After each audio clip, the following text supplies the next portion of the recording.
Praise the lord.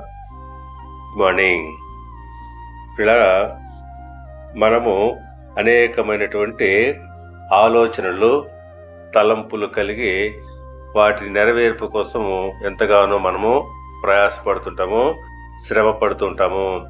కానీ దేవుని వాక్యం ఏం చెప్తున్నదంటే, సామెతల గ్రంథము 16వ అధ్యాయము 3వ వచనం ప్రకారంగా, నీ పనుల భారము యెహోవా మీద నుంచుము, అప్పుడు నీ ఉద్దేశములు సఫలమగును.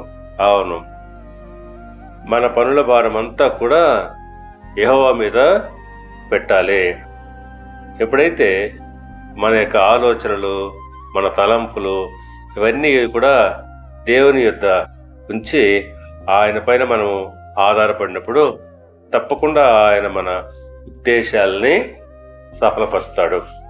అవును, కీర్తనల గ్రంథము 37వ కీర్తన 5వ వచనంతో పోల్చుకున్నట్లయితే, నీ మార్గమును యెహోవాకు అప్పగింపుము, నీవు ఆయనను నమ్ముకునుము, ఆయన నీ కార్యము నెరవేర్చును.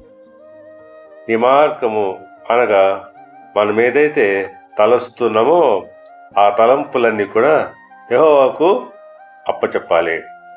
మనం ఆయన్ను నమ్ముకోవాలి, ఆయన యందు విశ్వాసం ఉంచాలి. అప్పుడు ఆయన మన కార్యాలను నెరవేరుస్తాడు. దేవుడు మిమ్మల్ని దీవించి ఆశీర్వదించి వర్ధిల్ల చేయనుగాక. ఆమేన్.